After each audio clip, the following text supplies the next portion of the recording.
Viva Voz, com Vera Magalhães.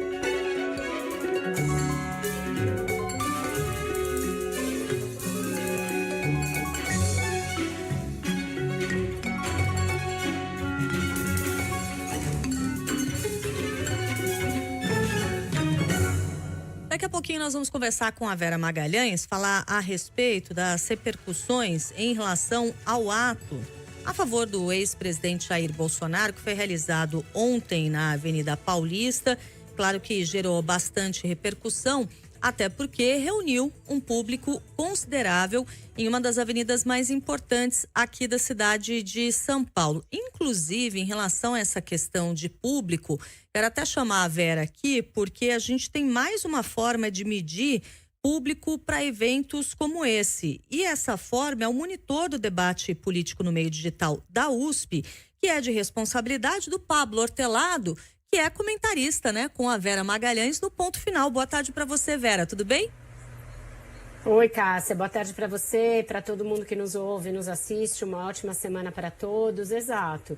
O monitor do debate político e monitoramento das redes sociais, que é comandado pelo Pablo Hortelado lá na USP, fez a medição do ato desse domingo e constatou a presença de 185 mil pessoas, né, no ato. Aí os bolsonaristas chiaram muito, dizendo que estava subestimado, que a Paulista estava lotada, comparando com eventos anteriores, mas o fato é que algumas medições anteriores levavam em conta áreas em que não pode haver pessoas, como bancas de jornal e outras, e, enfim, foram considerados ultrapassados esses métodos anteriores e agora se tem formas mais precisas de aferir o público. Mas eu acho que isso é o que menos importante tem. Achei complicado a Secretaria de Segurança Pública fornecer um dado sobre o número de pessoas sem amparo em nenhuma medição, sem dizer como fez a medição, porque a Polícia Militar não faz essa medição. E aí, no entanto, o secretário primeiro falou em 750 mil pessoas e depois questionada, a Secretaria falou em 600 mil. Nenhum dos dois dados eles mostram a fonte. Mas eu acho que isso é o de menos. A Paulista estava lotada. A gente pode concluir que, para efeitos políticos, Bolsonaro conseguiu aquilo que ele queria: reunir um grande público e um grande número de apoiadores políticos em cima do palanque. Então, ele tinha esses dois objetivos e eu acho que os dois foram alcançados. E aí, qual é o objetivo final que ele tem a partir dessa demonstração de força política? E aí eu acho que o ato começa a não ter o mesmo efeito. Que é duas coisas, né? Uma a gente já sabia, era pressionar o Supremo Tribunal Federal, a Polícia Federal, os responsáveis pela investigação, no sentido de, olha, não prossigam com as investigações, não cheguem ao ex-presidente, não peçam sua prisão, não o condenem, porque ele tem um grande apoio popular e um grande apoio político. Acho que para esse efeito é zero a contribuição.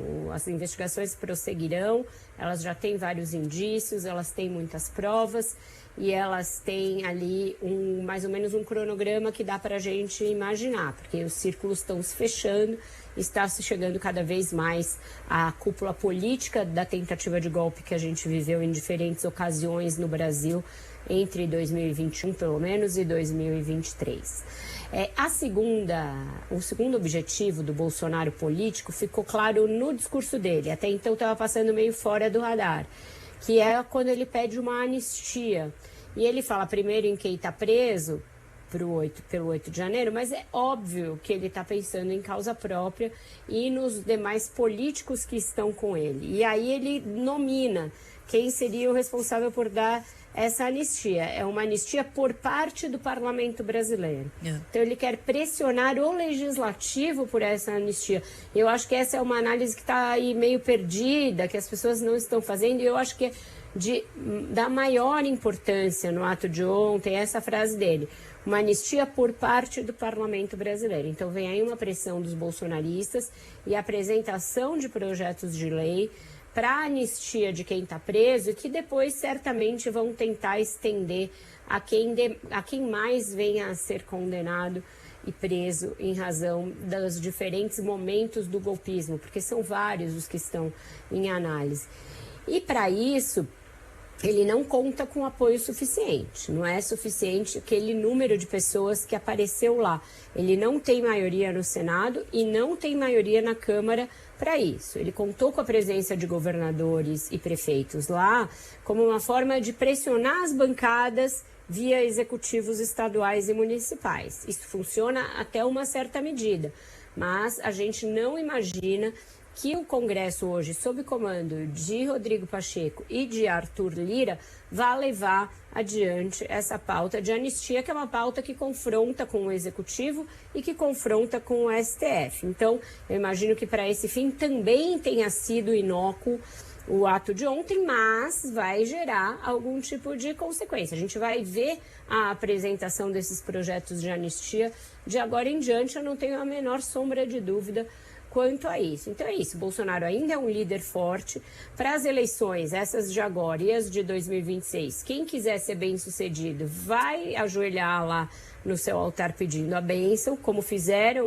o prefeito Ricardo Nunes e outros, e ele vai continuar reunindo gente. E aí, para isso, o governo deveria olhar para essa polarização grande que tem no Brasil e se é interessante para o governo e para o presidente Lula como candidato à reeleição, continuar atiçando isso. As falas anti-Israel, por exemplo, na semana passada, certamente ajudaram a presença de bandeiras de Israel e de evangélicos que têm Israel como um país ali paradigmático e simbólico no ato de ontem. Então, é interessante para um governo atiçar a polarização dessa maneira? Pode parecer, no primeiro momento, ficar só nós contra eles, quem não for com eles vai com a gente. Mas só que tem uma minoria que é um pêndulo nesse meio. Votou no Lula em 2022 e não necessariamente vai votar nele em 2026. Então, você manter uma polarização nesse grau de acirramento, para quem é oposição, interessa. Para quem é governo, não interessa.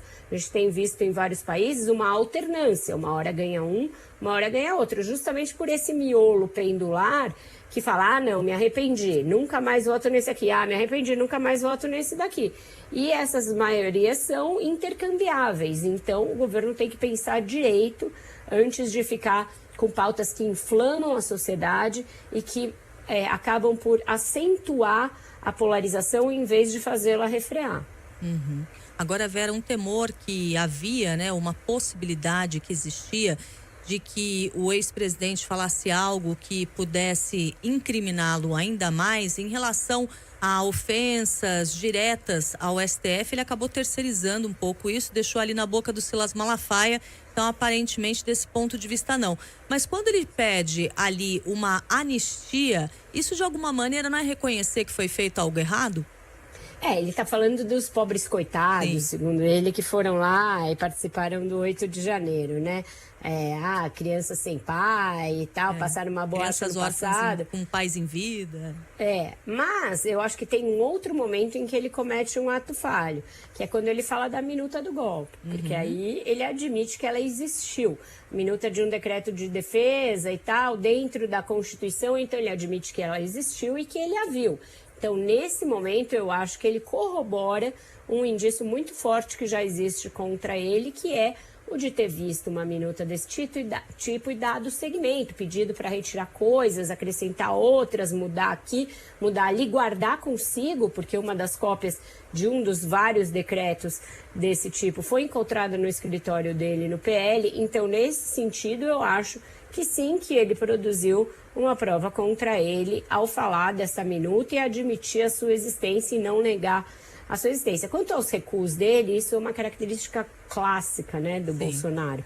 Ele vai até um certo ponto e quando se sente acuado, ele recua. Mas isso não significa nada em pacificação do país, passar uma borracha no passado, como ele diz, porque ele também é mestre em voltar nos mesmos assuntos recorrentemente, quando se sente mais tranquilo e mais liberado, ou evocar velhas teorias da conspiração, velhos ataques a instituições. Então, isso não significa que ele se apaziguou de forma alguma, porque é uma pessoa que só vive do conflito, é uma pessoa que cresce no caos e que cresce na polarização. Então, ele sempre vai fazer isso, convocar os seus, chamar sua tropa para mostrar que está forte.